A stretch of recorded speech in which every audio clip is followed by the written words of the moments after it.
السلام علیکم ویورز، میرا نام عطاء الرحمن اور آپ دیکھ رہے ہیں عطاء بخاری یوٹیوب چینل۔ قرآن کریم کی مسلسل ایکسپوزیشن کے سلسلہ میں آج ہم سورہ الانعام کی آیت نمبر 95 کی ایکسپوزیشن کریں گے۔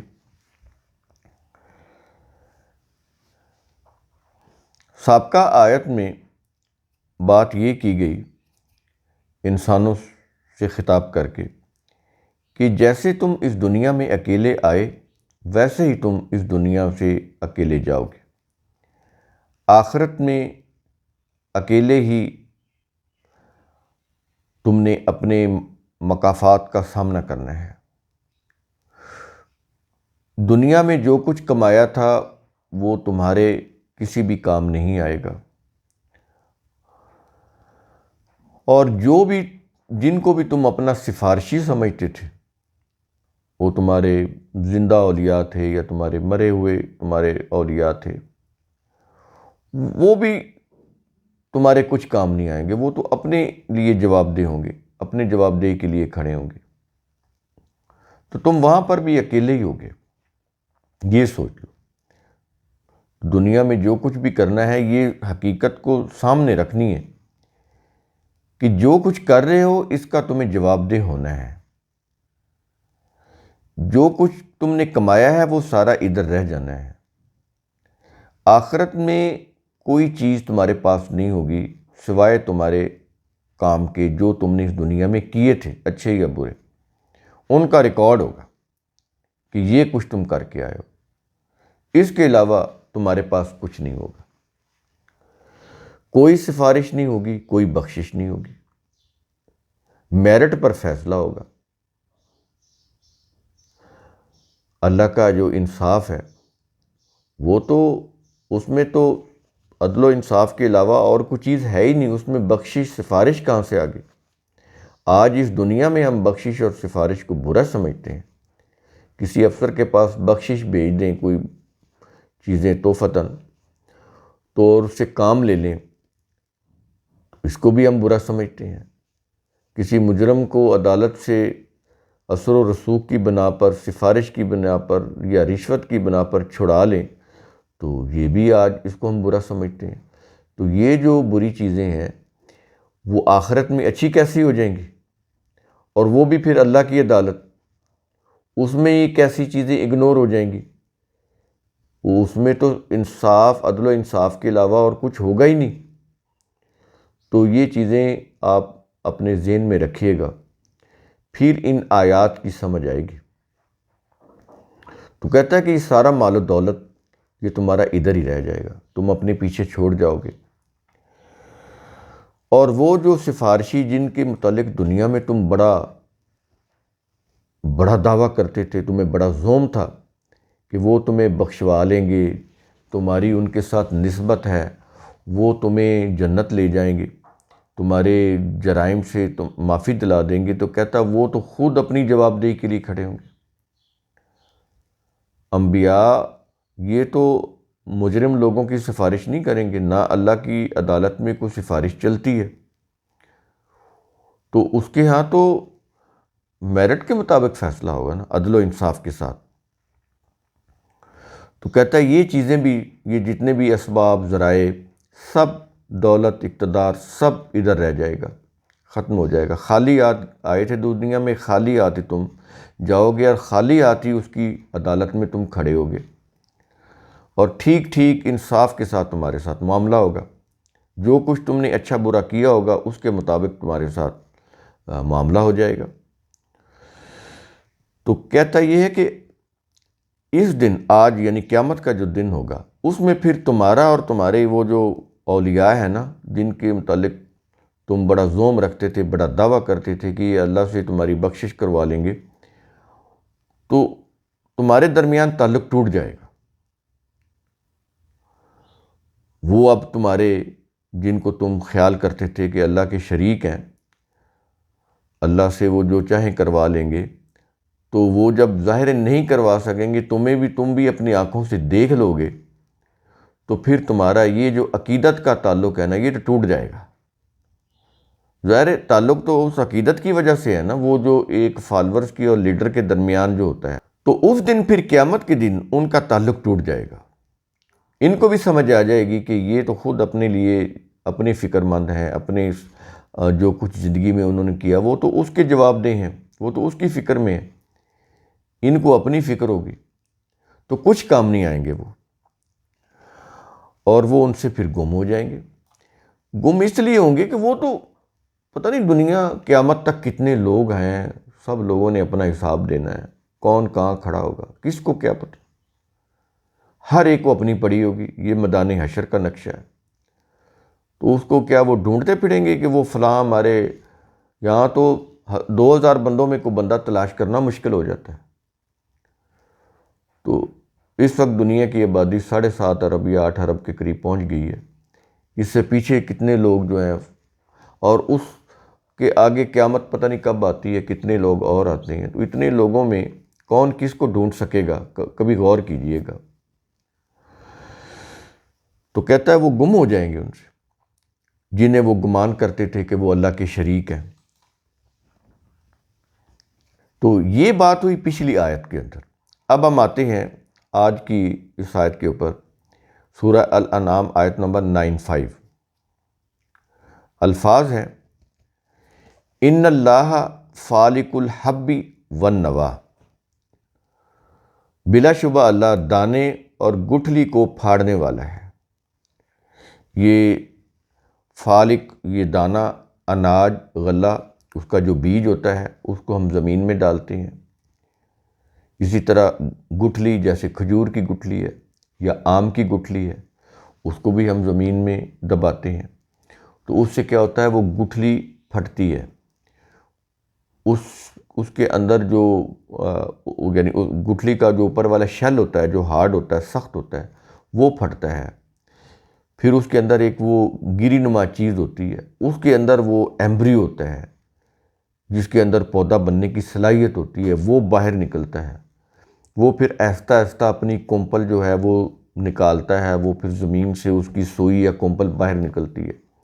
پھر آہستہ آہستہ وہ بڑی ہوتی ہے، پھر اس کا تنا بڑا ہوتا ہے، پھر اس کی برانچز بنتی ہیں، اس کے پتے بنتے ہیں، اس کے اوپر پھول آتے ہیں، پھر اس کو پھل لگتا ہے.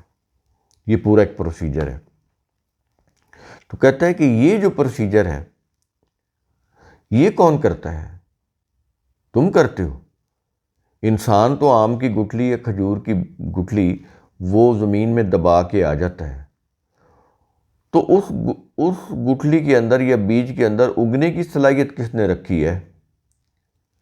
زمین کے اندر اگانے کی صلاحیت کس نے رکھی ہے؟ بیج کو اگنا ہوتا ہے، زمین نے اگانا ہوتا ہے. تو بیج کے اندر اگنے کی صلاحیت ہے، زمین کے اندر اگانے کی صلاحیت ہے. تو یہ کس نے رکھی ہے؟ اگر ہم ان دونوں میں سے کسی ایک چیز میں بھی یہ صلاحیت نہ رکھتے تو تم جتنا مرضی کوشش کر لیتے، وہ اس کا اگاؤ تو نہیں ہونا تھا. زمین کے اندر اگانے کے لیے جو ضروری نیوٹرنٹس ہیں، کیلشیم، میگنیشیم، سلفر، یہ جو ٹریس ایلیمنٹس ہیں، بوران، زنک، یہ ٹریس ایلیمنٹس ہم نے رکھے ہوئے ہیں جس کی وجہ سے وہ زمین فرٹائل ہوتی ہے، زرخیز ہوتی ہے، اور وہ اس بیج کو اگاتی ہے. اس کے اندر نمی رکھی ہوتی ہے. اگتا ہے جب بیج، اس کی کمپل باہر نکلتی ہے تو باہر سورج کی روشنی، ہوا کے اندر جو آکسیجن ہے وہ اس کو ملتی ہے، اور وہ پھر اس کی بڑھوتری شروع ہو جاتی ہے. پھر اس کے پتے بنتے ہیں. پتے کیا ہوتے ہیں؟ وہ اس کا کچن ہوتے ہیں پودے کا. پتوں کے اندر ہوتا کیا ہے؟ فوٹو سنتھیسس کا عمل ہوتا ہے. سورج کی روشنی سے وہ اپنے اندر خوراک تیار کرتے ہیں. پتوں کے اندر خوراک تیار ہوتی ہے، صرف تیار ہی نہیں ہوتی، وہ تیار ہو کے پتے ریگولیٹر کے طور پر کام کرتے ہیں کہ جتنی خوراک کی ضرورت ہوتی ہے پھل بننے کے لیے اتنا گلوکوز آگے ٹرانسفر کرتے ہیں، باقی وہ سٹور رکھتے ہیں. جڑوں کا کام، روٹس کا کام یہ ہوتا ہے کہ وہ زمین کے اندر یہ جو جتنے بھی ٹریس ایلیمنٹس ہیں جو میں نے آپ کو مثال کے طور پر بتائے ہیں کیلشیم، مگنیشیم، سلفر، بوران وغیرہ جتنے بھی زنک، یہ سارے زمین سے وہ ایبزارب کرتے ہیں، چوستے ہیں، اور وہ اوپر تنے تک لے کے جاتے ہیں۔ تنا یہ کرتا ہے کہ ان کو آگے برانچز تک پہنچاتا ہے، وہ جو ٹہنی ہوتی ہیں، برانچز آگے اس کو پتوں تک پہنچاتی ہیں، پتوں کے اندر پھر سورج کی روشنی میں خوراک تیار ہوتی ہے، وہ پھر خوراک گلوکوز کی فارم میں وہ پھر وہ جو پھول پھل بنتے ہیں ان کو ملتی ہے اور وہ پھل بنتے ہیں۔ کتنا میٹھا آم ہوتا ہے، کتنا خوشبودار ذائقے والا۔ کھجور کی گٹھلی کتنی سخت ہوتی ہے، زمین اس کو بھی پھاڑ کے اس کو اگاتی ہے، اور کتنا اونچا درخت ہوتا ہے کھجور کا، کتنی بلندی کے اوپر ہوتا ہے، اتنی بلندی کے اوپر روٹس کے ذریعے سے خوراک کا وہاں جانا، اور پھر اتنی میٹھی کھجور کا تیار ہونا جس کے اندر نہ جانے کن کن شکلوں میں وہ منرلز ہیں، تو جو انسانی صحت کے لیے بہت اہم ہے اور فائدہ مند ہے۔ اس کا جو فائبر ہے، اس کے جو منرلز ہیں، تو یہ ساری اللہ کی قدرت ہے۔ یہاں پر اس کی طرف توجہ دلائی جا رہی ہے کہ تم غور تو کرو کہ اللہ وہ ہے جو دانے اور گٹھلی کو پھاڑنے والا ہے۔ کھجور کی گٹھلی آپ توڑنا چاہیں نہیں توڑ سکتے، اس کو کرش کرنا بڑا مشکل ہوتا ہے، اتنی ہارڈ ہوتی ہے، تو اس کو بھی زمین پھاڑتی ہے اور اس کا پورا ایک پودا وہ بناتی ہے، کھجور بنتی ہے۔ اس کے بعد کیا یہ رہا ہے، یخرج الحی من المیت، وہ زندہ کو مردہ سے نکالتا ہے، زندہ کو مردہ سے نکالتا ہے۔ اب یہ اس کے اوپر غور کریں کہ مردہ سے کوئی چیز زندہ نکلے، یہ کتنی حیرت انگیز بات ہے۔ اس دنیا میں تو چلیں آپ دیکھیں، انڈا جو ہے مرغی کا یا کسی بھی وہ جو انڈا دینے والا جانور، انڈے سے وہ زندہ بچہ نکلتا ہے نا، انڈے سے زندہ، وہ انڈا بیسیکلی مردہ ہوتا ہے، اس کو ہم کھا بھی جاتے ہیں، یہ مرغی کا انڈا ہم کھاتے ہیں نا، تو اس کے اندر کوئی چیز ہوتی تو نہیں ہے، اگر ہو تو ہم کھا ہی نہیں سکتے، اگر کوئی بلڈ وغیرہ کچھ بھی نہیں، مردہ انڈا ہوتا ہے وہ، ہم کھاتے بھی ہیں۔ لیکن اسی انڈے کو آپ اگر وہ بچے کے طور پر اس کو انکوبیٹر میں رکھیں یا مرغی کے نیچے رکھیں تو وہ ہیچنگ ہوتی ہے اور انڈے سے بچے نکلتے ہیں۔ یہ ہے، وہ زندہ کو مردہ سے نکالتا ہے۔ اور اس سے بھی اگر پیچھے چلے جائے تو انسان کی عقل دنگ رہ جاتی ہے۔ جو اسٹیفن ہاکنگ نے A Brief History of Time اور اس طرح کی اور کتابیں، اس نے جو تھیوری پیش کی بگ بینگ کی، اس نے کہا کہ سنگولیرٹی، یونیورس میں کچھ بھی نہیں تھا، تاریکی تھی، کوئی مسالہ، کوئی مٹیریل نہیں تھا، اس یونیورس میں کچھ بھی نہیں تھا، ایک سنگولیرٹی پڑی تھی، ایک سنگولیرٹی۔ اور کتنی پرانی وہ بات کر رہے ہیں، کہتے ہیں کہ 13.7 بلین، 14.25 ارب سال پہلے وہ جو سنگولیرٹی، یہ سنگل سے سنگولیرٹی آپ کہہ لیں، وہ میٹر کی، وہ اتنی چھوٹی تھی کہ جیسے سوئی کی نوک، اور سوئی کی نوک کو بھی وہ کہتے ہیں کہ کروڑویں حصے میں چھوٹی، اتنی چھوٹی۔ اس کے اندر پورے قوانین تھے، پورا اس کے اندر انرجی تھی اس پوری یونیورس بننے کی۔ اتنی چھوٹی سنگولیرٹی کے اندر اتنی بڑی یونیورس کہ جس کا یعنی زمین کا کنارہ نہیں مل رہا، آگے جائیں گے تو سمندر آ جائے گا نا، کہاں تک جائیں گے آپ؟ پھر اوپر یہ خلا، پھر اس کے اوپر یہ گلیکسیز، ہمارا نظام، ہم تو اپنے نظام شمسی سے باہر نہیں نکل سکتے۔ 6 جائکے کے 2 ٹریلین گلیکسیز ہیں کائنات میں، اور اس میں سے یہ ایک ہمارا چھوٹا سا سولر سسٹم ہے، ہمارا نظام شمسی، ہمارا جو ملکی وے ہے جس میں ہم رہتے ہیں، اس کا یہ جو سولر سسٹم ہے ایک چھوٹا سا، وہ اس کی کیا حیثیت ہے مجھے بتائیں، جو آج سائنٹسٹ کہہ رہے ہیں کہ 2 ٹریلین اس کے اندر گلیکسیز ہیں، وہ کتنی اونچی ہے اور کتنی بڑی ہیں، اور اس کے متعلق جو قرآن نے بات کہی آج سائنس بھی وہی کہہ رہی ہے کہ وہ بھاگے جا رہے ہیں، وہ جو ستارے ہیں، سورج چاند وغیرہ، سورج وغیرہ، یہ بھاگے جا رہے ہیں، گھوم رہے ہیں، اور وہ جو گلیکسیز ہیں وہ اوپر سے اوپر جا رہی ہیں، یعنی بس کائنات پھیل رہی ہے۔ قرآن بتا رہا ہے لما اوسعون، وہی لفظ کہہ رہا ہے جو آج سائنس کہہ رہی ہے کہ اس کے اندر اتنی وسعت ہے، یہ پھیلتی جا رہی ہے۔ دا ایکسٹینڈنگ یونیورس، اس کے اوپر کتابیں بھی لکھ رہے ہیں سائنسدان کہ یہ پھیل رہے ہیں، اوپر جو ستارے ہیں وہ اوپر سے اوپر جا رہے ہیں، پوری قوت کے ساتھ اوپر جائے جا رہے ہیں، اور وہ اتنا بڑا یہ ہائٹس ہیں، وہ ختم ہونے پہ نہیں آ رہی، یہ حالت ہے۔ تو اتنی چھوٹی سی سنگولیرٹی، اس کے اندر وہ دھماکہ ہوا، اور یہ اتنی بڑی، وہ اس کے چھینٹے اڑے، اور اتنی بڑی یہ یونیورس بن گئی، اندازہ لگائیں۔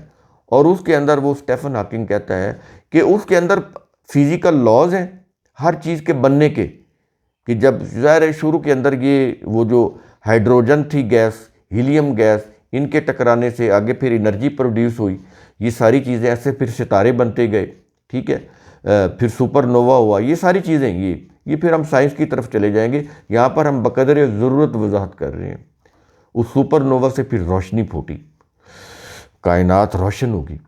تو یہ دھماکے ہوئے تھے بیسیکلی، تاکہ یہ جو سٹارز ہیں یہ بنے، اور ان کو بنایا گیا، پھر ان کو دھماکوں سے اڑایا گیا۔ اس سے کیا ہوا؟ تاکہ یہ دھاتیں بنیں، دھاتیں بنانے کے لیے یہ سارا جو کائنات ہے یہ اپنے ارتقائی مراحل سے اس طرح سے گزری، ستارے بن رہے تھے، دھماکے ہونے سے ٹوٹ رہے تھے، اور پھر اس میں دھاتیں بن رہی تھی۔ تو کہتا ہے کہ اس طرح یعنی یہ جو کائنات ہے، مردہ سے زندہ کو بنایا، اور ایک سنگولیرٹی، اس کے اندر وہ 14.25 ارب سال پہلے دھماکہ ہوا، بگ بینگ ہوا، اور وہ اس کے چھینٹے اڑے، اور یہ کائنات بنتی گئی۔ اور اسٹیفن ہاکنگ کہتا ہے کہ اگر اس کے وہ جو سوئی کی نوک سے کروڑویں حصے سے بھی کم تھی، اگر اپنے صحیح ٹائم اور کیلکولیشن کے ساتھ جو بگ بینگ ہوا ہے، اگر اس کی ٹائم میں سیکنڈ کے کروڑویں حصے میں بھی فرق آ جاتا تو یہ کائنات بننے سے پہلے ہی ختم ہو جاتی۔ اس قدر ایکوریٹ کیلکولیشن کے ساتھ اس کے اندر اس کے فزیکل لاز ہیں، اور وہ کہتا ہے کہ ہم نے ہر چیز کے اندر اس کے بننے کے، ختم ہونے کے قوانین رکھے ہوئے ہیں، پودوں کے اندر، انسانوں کے اندر، جانوروں کے اندر قوانین رکھے ہوئے ہیں کہ وہ چیز کیسے پیدا ہوگی، کیسے وہ نشو و نما پائے گی، کیسے وہ اپنی عمر کے ساتھ ساتھ آگے بڑھے گی۔ یہ سارے قوانین رکھے ہوئے ہیں، اسی کی روح سے ہر چیز ان کا اپنے اندر رکھے ہوئے قوانین کے تحت وہ چیز وہ بن رہی ہے، پیدا ہو رہی ہے، ڈیولپ ہو رہی ہے، اور آگے وہ بن رہی ہے جو کچھ اس نے بننا ہوتا ہے۔ تو کہتا ہے کہ وہ زندہ کو مردہ سے نکالتا ہے، اور اس کے بعد کہتا ہے وَمُخْرِجُ الْمَيِّتِ مِنَ الْحَيِّ، اور وہ مردہ کو زندہ سے نکالتا ہے۔ پہلے یہ کہا کہ وہ زندہ کو مردہ سے نکالتا ہے، اب یہ کہہ رہا ہے کہ مردہ کو زندہ سے نکالتا ہے۔ اب جو مرغی ہوتی ہے یا کوئی بھی انڈا دینے والا جانور ہوتا ہے، اس سے جو انڈا نکلتا ہے وہ مردہ ہوتا ہے۔ مرغی کا انڈا ہم کھاتے ہیں نا، وہ مردہ ہوتا ہے تو کھاتا ہے، اگر اس میں کوئی بچہ یا کوئی چیز ہو یا ایون کوئی بلڈ بھی ہو تو ہم نہیں کھائیں گے، کھاتے ہیں ہم۔ تو کہتا ہے کہ مردہ کو زندہ سے نکالتا ہے، یہ اس کی قدرت ہے۔ اس کے بعد کیا یہ رہا ہے ذالکم اللہ، یہ ہے اللہ۔ اب آ رہی سمجھ، یعنی بہت لمبی چوڑی تفصیل میں قرآن نہیں گیا، صرف یہ 2-3 جز ہیں آیت کے کہ بلا شبہ اللہ دانے اور گٹھلی کو پھاڑنے والا ہے، وہ زندہ کو مردہ سے نکالتا ہے اور وہ مردہ کو زندہ سے نکالنے والا ہے۔ اتنی بات کہہ کے اس کے اندر پوری کائنات کی چیزیں آ جاتی ہیں۔ غور کریں آپ، ہم نے بھی آپ کو مختصر بتایا ہے، اگر اس کی ڈیٹیل کرنے بیٹھ جائیں تو اس میں ساری کاسمولوجی آ جاتی ہے، اس میں ساری جیولوجی آ جاتی ہے، یہ اتنی گہری چیزیں ہیں۔ سائنس کے جتنے بھی مضامین ہیں یا شعبے ہیں سارے آ جاتے ہیں اس کے اندر۔ ایون انسان کی یہ ساری چیزیں آ جاتی ہیں، اس کی جلد کا نظام آ جاتا ہے، اس کے دل کا نظام آ جاتا ہے، اس کے معدے کا نظام آ جاتا ہے، اس کے خون کا نظام آ جاتا ہے، نظام تنفس آ جاتا ہے، نظام ہضم آ جاتا ہے، سارے نظام آ جاتے ہیں جانداروں کے بیالوجیکلی، اور کائنات اور اس کے اندر زمین، اوپر کی خلا، یہ سب چیزیں آ جاتی ہیں ان کے اندر۔ اتنی جامع انداز سے وہ بات کرتا ہے، چونکہ یہ سائنس کی کتاب نہیں ہے اس لیے وہ ان چیزوں کو اس طرح سے پھر کھول کر بیان نہیں کرتا۔ اس کے لیے اللہ نے انسانوں کو عقل و فکر کی صلاحیت دی ہوئی ہے کہ انسان خود سوچیں، عقل و فکر سے کام لے کر کائنات کے اوپر غور و فکر کریں، مشاہدات کریں، تجربات کریں، ڈسکوریز کریں۔ اس کے لیے اللہ نے انسان کو عقل و فکر کی صلاحیت دی ہے اور علم حاصل کرنے کی صلاحیت دی ہے، تو وہ چیزیں انسان خود معلوم کر لیں گے، اس لیے اللہ کو بتانے کی ضرورت نہیں ہے۔ اور چونکہ ان چیزوں کا تعلق انسان کی کردار سازی سے نہیں ہے، کریکٹر بلڈنگ سے نہیں ہے، اس لیے قرآن کریم اس لیے بھی ان کو بیان نہیں کرتا، انسانی عقل کے اوپر چھوڑتا ہے کہ وہ خود سوچے، خود مشاہدات کرے، تجربات کرے۔ وہ تو کہتا ہے وسیروا فی الارض، زمین میں چلو پھرو، ایجوکیشنل اسٹڈی کرو، تعلیمی سیر کرو۔ ویسے سیر کرنے کا کوئی فائدہ نہیں، ٹھیک ہے وہ مزے کے لیے تو ہے، ریفریشمنٹ کے لیے، اس سے ہو جائے گی چیز، لیکن جو لوگ تحقیق سے جڑے ہوتے ہیں وہ جب پودوں کو دیکھتے ہیں تو غور کرتے ہیں کہ ان کے اوپر یہ پتے کیسے ہیں، یہ زرد یہ سبز کیوں ہیں، اس کے پتوں کے پیچھے جو رگیں ہیں یہ ان کا کیا فنکشن ہے، وہ ان چیزوں کے اوپر غور کرتے ہیں۔ تو اس سے پھر اللہ کی قدرت جو ہے وہ سامنے آتی ہے۔ یہ بیسیکلی اس کی نشانیاں ہیں جس کے اوپر توجہ دلائی جا رہی ہے۔ ہم ان نشانیوں کے اوپر غور نہیں کرتے، لیکن جو ہم نے وہ جو بنائے ہوتے ہیں نا جو افسانے، ان کے اوپر غور ہوتا ہے کہ فلاں نے یہ کر دیا، فلاں نے یہ کر دیا، فلاں نے یہ کرامت کر کے دکھا دی، فلاں نے یہ کرامت کر کے دکھا دی، یہ ہم اس کے اوپر آ جاتے ہیں۔ اصل چیز ہے کہ اس چیزوں کے اوپر غور کیا جائے جن کی طرف اللہ نے غور کرایا ہے انسانوں کو، اس سے پھر ایک سائنٹیفک اپروچ پیدا ہوتی ہے لوگوں کے اندر، وہ فائدہ مند ہوتی ہے۔ یہ جو کرامات کی چیزیں ہیں یہ تو انسان کو سپرسٹیشن کی طرف دھکیلتی ہیں، توہم پرست بناتی ہیں۔ تو کہتا ہے کہ یہ اتنی قدرتوں کا مالک جو ہے یہ ہے اللہ، اس کو اللہ کہتے ہیں۔ تو آیت کے آخر میں کہتا ہے فَأَنَّا تُؤْفَكُونَ، پھر کہاں تم الٹے پھیرے جاتے ہو؟ اللہ تو یہ ہے، وہ تو یہ کچھ کرنے والا ہے، اس کی قدرتیں تو یہ ہیں، تو تم پھر بھی اس کو چھوڑ کر، اس کے قوانین اور ضابطوں کو چھوڑ کر جو سراسر تمہارے لیے رحمت ہے، تمہارے لیے فائدہ ہے، تمہاری اصلاح کے لیے ہیں، تمہاری کردار سازی کے لیے ہیں، تمہاری تعمیری شخصیت کے لیے ہیں، تم ان کو چھوڑ کر تم فرسودہ چیزوں میں پڑے ہوئے ہو، قصوں کہانیوں میں، کرامتوں میں پڑے ہوئے ہو، توہم پرستی میں مبتلا ہو، تو تم کہاں بھٹکے جا رہے ہو؟ اس اللہ کو چھوڑ کر جس نے انسانیت کے لیے اتنا بہترین نظام دیا، دین دیا، قانون اور ضابطہ دیا، اس کو چھوڑ کر۔ تو ایک چیز تو اس کے اندر یہ آ گئی، پھر اس کے اندر یہ بھی چیز آ جاتی ہے کہ اقوام کی موت اور حیات کا جو فیصلہ ہوتا ہے وہ بھی اللہ کے قانون کی طرف سے ہوتا ہے۔ جو قومیں صلاحیت بخش کام کرتی ہیں وہ اللہ کے قوانین کے اوپر یقین رکھتی ہیں، اللہ کی نشانیوں کو دیکھ کے اپنے آپ کو صحیح مقام کے اوپر رکھتی ہیں، صحیح کوشش کرتی ہیں، وہ اقوام آگے بڑھ جاتی ہیں، جو ان نشانیوں کو دیکھ کے نصیحت حاصل کرتے ہیں کہ یہ اللہ کی قدرتیں ہیں، ان کو سمجھتی ہیں۔ کائنات کے اندر جو اللہ کی جو چیزیں ہیں، پودے ہیں، سمندر ہیں، زمین ہے، زمین کی ساخت ہے، زمین کے اندر کیا کچھ ہے، اس میں کیا کچھ ہو سکتا ہے، اس کے اندر کیا کیا ذخائر ہیں، ان ذخائر سے کیسے کام لیا جا سکتا ہے۔ تو سورج ہے، سورج کی روشنی ہے، حرارت ہے، اس کی توانائی سے کیسے اسے ہم شمسی توانائی میں بدل سکتے ہیں۔ تو یہ نہیں لوگوں کا کام ہے نا جو آگے بڑھ رہے ہیں، جو غور و فکر کرتے ہیں وہی آگے بڑھ رہے ہیں نا۔ تو یہاں پر اس بات کی طرف توجہ دلائی جا رہی ہے کہ تم اللہ کے ضابطوں کی طرف آؤ۔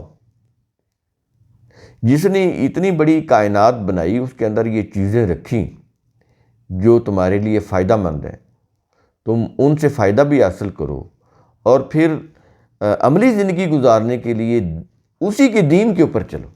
اپنی زندگی کا نظام وہی بناؤ جو اللہ نے دین کی شکل میں اپنے قرآن کے اندر دیا ہے۔ قرآن کے اندر دین بنا بنایا نہیں ہے، دین کے ضابطے اور قوانین ہیں۔ ان کو جب فالو کریں گے تو وہ موجودہ دور کے مطابق تو وہ دین بن جائے گا۔ دین بنا بنایا نہیں ہوتا۔